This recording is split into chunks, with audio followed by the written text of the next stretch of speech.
What's the impact of the war in Iran on China? The two countries are close trading partners, yet Beijing has largely stayed away from lending any support to Tehran. But what does China stand to lose in this latest conflict in the Middle East? This is Inside Story.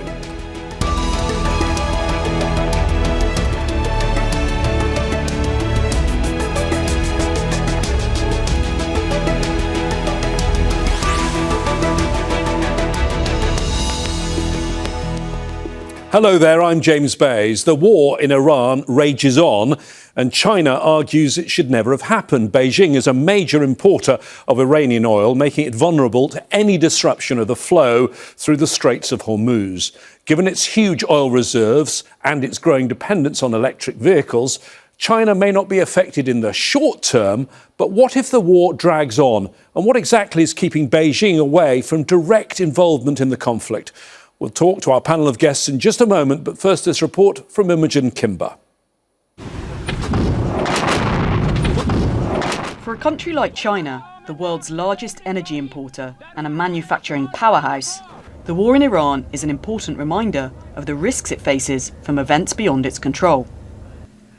Beijing imports around 33% of its oil from the Middle East, and about 30% of its liquefied natural gas passes through the Strait of Hormuz.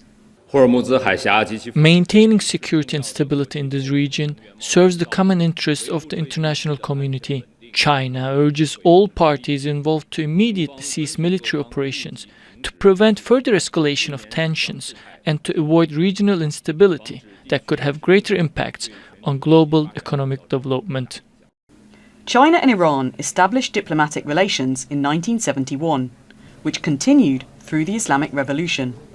The two countries are also in the fifth year of a 25-year strategic partnership agreement that could bring up to $400 billion in Chinese investment to Iran, in exchange for energy supplies.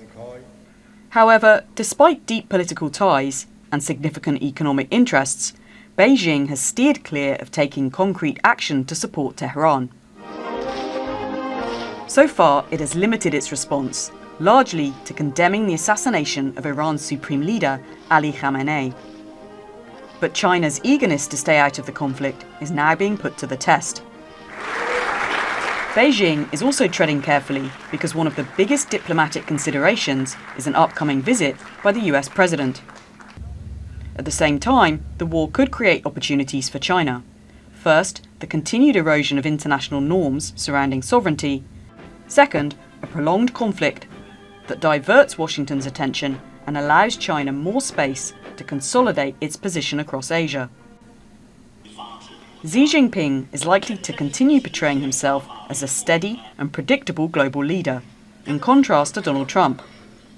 But now, with Trump asking countries, including China, to send warships to the Strait of Hormuz, it may be difficult for Beijing to maintain a balance. Imogen Kimber, Al Jazeera for Inside Story. Well, let's discuss all of the issues raised there with our guests today joining us on Inside Story. In Shanghai, we have Shaun Rein. He's founder and managing director of China Market Research Group. In Washington, D.C., Barbara Slavin, Distinguished Fellow at the Stimson Center. And in Istanbul, Hassan Ahmadian, Associate Professor at the University of Tehran. Thank you, all three of you, for joining us today. Let me start with you, Hassan. You are there in Istanbul today, but just hours ago, you were under bombardment in Tehran. Let me start with the bigger picture and the historical picture from you. How close would you say China and Iran are and have been in recent years? The relationship has been growing steadily over the past few decades, and especially recently with the United States and Europeans reneging on their JCPOA commitments and reimposing maximum pressure sanctions on Iran. The Chinese stepped in, observed their commitments in that deal, and basically helped Iran keep its economy above water. For the Iranians, China is a strategic partner. They have been on a strategic connection for over a decade now on different issues, including energy and otherwise, economics. And I think it has been really steadily growing fast as looked at from the Iranian perspective. And I think one issue has always been for both countries is how to shield themselves against the United States and its policies of sanctions and tariffs, etc. And both parties have seen themselves in the same boat time and time again, and that helped the two countries get closer over time. So, Shaun, how would we describe the nature of this relationship? I mean, there seem to be different dimensions, military, political, and economic, certainly. Would you say they're allies or partners, or in terms of economic, is one just a customer of the other? Well, happy Chinese New Year, James. I think the relationship between China and Iran has been getting closer over the last 10 years, but it's really about survival. I don't think there's an axis of evil, as George Bush liked to call it. I don't think Iran, North Korea, and China, by definition, are evil. They've been getting closer together out of a matter of survival. You know, you see the United States under Trump and Biden and under NATO, under Mark Rutte, have really been trying to destabilize the country's governments, have really been trying to contain their economic growth. So China basically has been saying, in order to push off the United States imperialism, we need to get closer to North Korea, we need to get closer to Russia, and we have to get closer to Iran. And importantly for China, they get about 20-30% of their oil from Iran. So I think China and Iran, it's a strategic economic partnership, but there are limits. I don't think that China is going to, send military aid to Iran to fight against the Israelis and the Americans right now. It's more a relationship about economics rather than military relationship, James. So who gets the most, Barbara, out of this relationship? Does China get more from Iran, or is it the other way round? Well, I think it's pretty clear that it's an asymmetrical relationship. Iran relies on China continuing to buy oil. I think even though it's perhaps, 10-15% of oil that China gets from Iran, it's 90% of Iran's oil exports that go to China. So without that, Iran simply could not survive. It could not, as Hassan said, keep its head above the water. But there are other aspects to the relationship. There have been military aspects. There were reports that after the June war, China provided material to Iran that was very useful in reconstituting some of its missile program. There have also been reports that China has given assistance to the Houthis in Yemen, who, at least in the past, have been Iran's allies against the West and against Israel. So there are military and strategic elements as well. There have been joint maneuvers with China. Going back years, China provided a lot of useful material to Iran when it was rebuilding its military after the Iran-Iraq war. And yes, I agree. I don't think China's going to send warships to reopen the Strait of Hormuz, but it doesn't need to, because Iranian oil is flowing to China quite nicely. I mean, Iran is only blocking the oil shipments from countries that are affiliated with the United States and Israel. So it's an important relationship. It's also an old relationship. I mean, both very old cultures going back to the days of the Silk Road. I think there's a lot of mutual respect between China and Iran as ancient civilizations that, watch these newcomers like the United States come and go while they endure. So many layers, many levels of connection between China and Iran. So, Hassan, China buying 90% of Iran's oil. Iran's economy, as we know, has been in a very bad state. Is the relationship with China really the only thing that has been keeping Iran going in the last year or so? I don't think it's the only thing, but it's one big part of it. Iran has relations. I'm not sure about the figure of the 90%. Of course, much of Iran's oil goes to Asia nowadays. We don't know if it's intended only for China or other places because, because of sanctions, everything is not transparent when it comes to oil and gas markets in Iran. And so there is no clarity there. But of course, China is one big trade partner for Iran. It's the biggest trade partner for Iran. And of course, without it, the Iranian economy could have had more problems dealing with its multifaceted challenges that it is facing. So the Iranians value the relationship in terms of trade and economics, especially, as I said, after the JCPOA violation. And the reimposition of sanctions or the imposition of maximum pressure sanctions on the part of the United States, the relationship grew more valuable for Iran, specifically for its economic side. When it comes to the military side of things, there is no Iranian demand for China, or the Iranians never asked China to get involved. Actually, it's a sensitive nerve for Iranians to ask any international power to back them in a fight, because that would mean that they would be the underdog in a relationship that with another nation. That is, their independence will be put at question, which is a very sensitive thing in Iran and its political culture. And that's why the Iranians never asked the Chinese or the Russians or other allies to fight for them. But of course, the connection is there, and there are of course, connections when it comes to economic, military and security as well. Shaun, as Barbara said, for now, even while the war has been going on, there has been oil going through the Straits of Hormuz in the direction of China. How worried, though, would China be long term if the oil was to be cut off?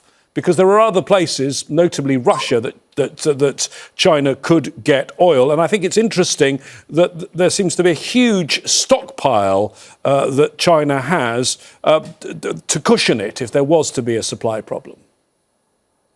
So obviously China has been hurt by the American, Israeli, and Iran tension on oil prices. Gas pumps have gone up about 3 to 5% over the last 2 weeks. But here's the things, James. China is 84% self-sufficient when it comes to energy. Last year, it was running 1,200 terawatts of solar power, about 1,100 terawatts of wind power, which covers about 20% of their overall energy needs. They're also sitting on mountains of coal, and they also have 28 billion barrels of oil. So while the oil price is skyrocketing in the rest of the world, especially in the United States, is causing prices at the pump to go up 20-30% as the barrel hits over 100 US dollars, China has been saying for the last 10-20 years, we need to become more self-sufficient on our energy needs, because they've seen over the last 40 or 50 years, the United States is engaged in endless wars in the Middle East. They're always going after countries that have a lot of oil, whether it be Libya, Iraq, or now Iran. And so China has very smartly said, let's focus on,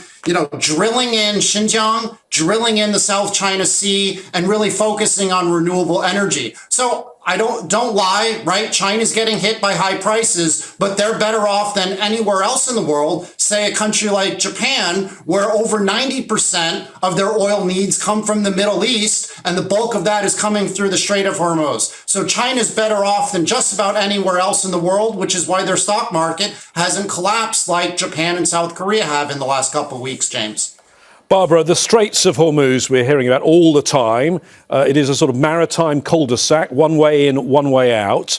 And as you've said, yes, the Iranian oil seems still to be getting out in tankers. It's being allowed to cross. But China also gets oil, does it not, from other players like Saudi Arabia. It gets gas from countries like Qatar. So the problems in the Straits of Hormuz are still going to hit China. Yeah, I suppose so. But as Shaun pointed out, China has been stockpiling oil, has vast reserves. which it can use to get through, a crisis if it is short-lived. Obviously, if this goes on for weeks and weeks, I think it's going to be very difficult even for China to escape punishment. But as I believe you mentioned, President Trump is supposed to go to China at the end of March. And I would assume and hope that perhaps this war would be over by then.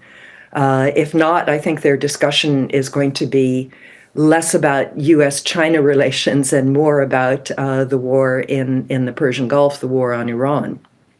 Hassan, we have so many of these social media messages from President Trump, but an interesting post in recent hours where he said, hopefully China, France, Japan, South Korea, the UK and others that are affected by the artificial constraint, talking about the blocking of the Straits of Hormuz, will send ships to the area. What do you make of that? I mean, it sounds like a little bit of desperation from the US president.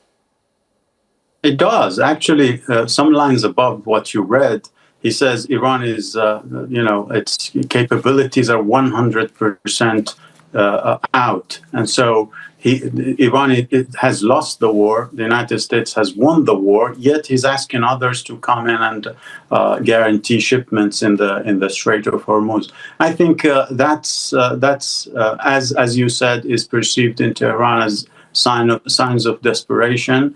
This can lead to further escalation. We shouldn't be, we have to take that into account as well. But when it comes to Iran, the war of aggression started. Iran retaliated.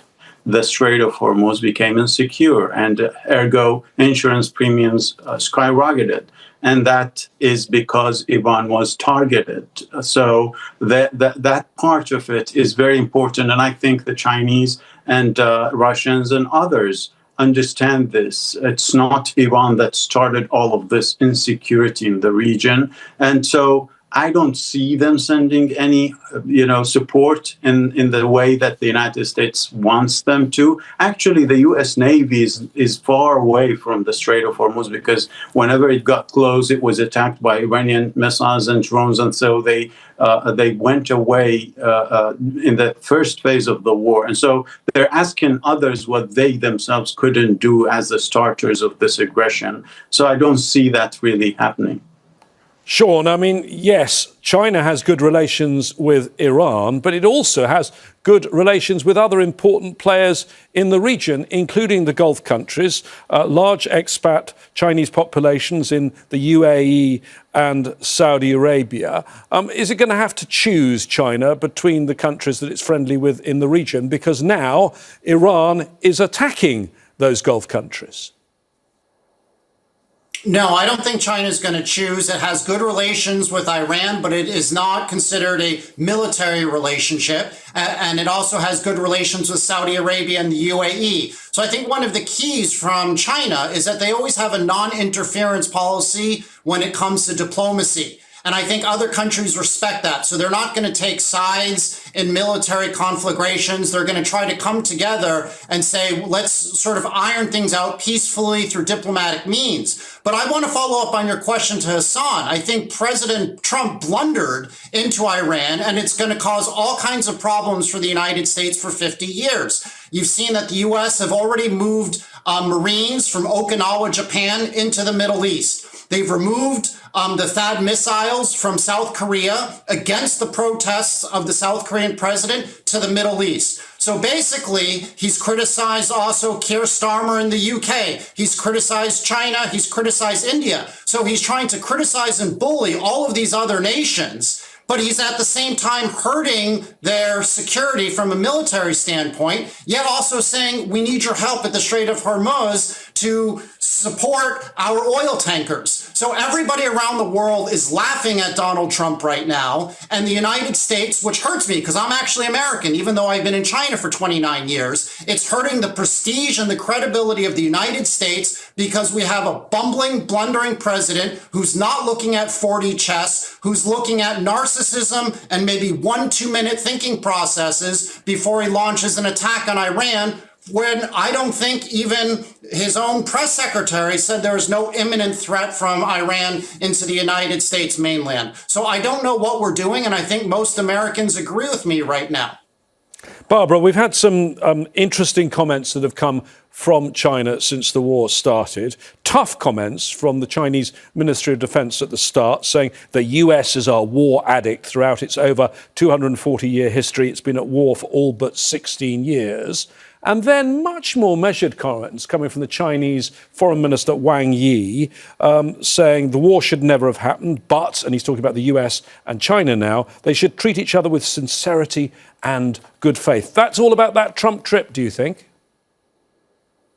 Yeah, I mean, look, China has its own economic problems. It has much slower growth than it would like. This is an important trip that has obviously been planned for a long time. They're going to talk about tariffs. They're going to talk about control over, high-tech chips and rare minerals and all the rest of it. I mean, there's a massive agenda between the United States and China that has nothing to do with the Middle East. But the United States keeps shooting itself in the foot, in the head, in the heart with these kinds of military actions. I mean, Trump called it, I think, an excursion. Hardly. The U.S. and Israel have started something that is very, very difficult to stop. I understand the motivations, which are to reduce Iran's conventional military capability. But we haven't even talked about what this will do to Iran's nuclear situation. There's the matter of 900 pounds of highly enriched uranium that is still in Iran. Not clear how that might be removed. So this is a war that should not have been started. I agree absolutely with Shaun. It comes from a kind of hubris, a kind of sense that Iran was weak and therefore the United States could capitalize on that weakness and either bring down the regime or force it to capitulate. Neither has happened so far.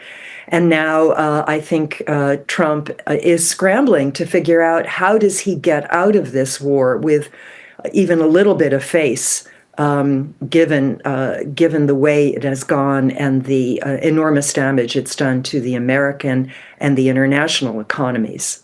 Hassan, Barbara there mentioned the nuclear program. Of course, if we go back over a decade ago, the diplomacy on the nuclear program was international. The so-called P5+1, the 5 permanent members of the UN Security Council and China. And China played a very important role.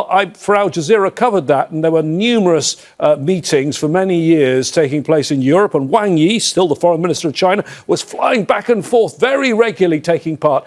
Do they in Iran think that China, at the end of this war, has a diplomatic role to play again? For sure, China is looked at as a partner, more reliable certainly than European and the United States. And of course, the ties that connect the two countries strengthen this perception within Iran. But at the same time, the files that you mentioned, eventually it's about what the United States is doing and what it wants to achieve. And I think because Iran was attacked 2 times now in a row in the middle of the negotiations, I don't see that much of appetite in Iran to discuss anything with the United States. The name of the game in Tehran is now defiance. It's not talking to the United States. Maybe after the war, after months, China and Iran can find a way to convene and look at future possibilities about these very important issues. But I don't see that much of really diplomatic pathway for Iran and the United States and the West, which are the two parties that basically put these sanctions on Iran and have talked to it and then attacked it. I don't see that much of a pathway for that to work. So the Iranians, after the war, to my understanding, will focus on their look to the East more forcefully than they did before this. And the West, collective West, is less trustworthy, on a record low, I would say, compared to pre-war, different times that Iran had relations and discussions with them. So it's a very different situation within Iran when they look at the West and they look at China and Russia and other Asian countries. Shaun, I mean, I think one thing that I noticed is that Beijing has sent its Middle East envoy to the region, the same man who helped broker talks between Saudi Arabia and Iran back in 2023. Does China think potentially, particularly in a couple of weeks' time with Donald Trump in Beijing, that maybe because they will have contact with the US president and they have links with Iran, that they maybe can play a diplomatic role here? Yeah, that's a great question, James. So China clearly wants to be the adult in the world and show everybody that it is a global superpower, but it's one that's peaceful and can try to broker peace, both with Iran and the United States and elsewhere. But I think importantly, as Trump blows up the US world order, you're seeing that China is trying to become the economic superpower and build up relationships with countries that even a year ago in Western Europe and Canada were saying that China was a threat and an enemy. And you've seen, James, in the last 2 months, Mark Carney from Canada, Macron from France, Starmer from the UK, Merz from Germany, they've all come to China to say, look, we need to have better relationships again. And so for a lot of those countries, it was actually the first time in 8 or 9 years that those presidents or prime ministers visited China. So you're seeing a real shift because of Trump's blustering and bumbling, that the world order is moving towards China. And so China wants to be seen as bringing peace to the Middle East, being a good partner of Iran, a good partner of Saudi Arabia and the UAE, but importantly, being a stable trading partner for the world and an alternative to the United States under Trump. It's really shocking how the world has pivoted towards China in a good way in the last year because of Trump bullying against Europe and Canada. Barbara, isn't the problem that all of us face that President Trump, in a moment where it seems like escalation is taking place, considers himself to be the peacemaker and is not going to allow anyone else to have a role here? Very briefly, please.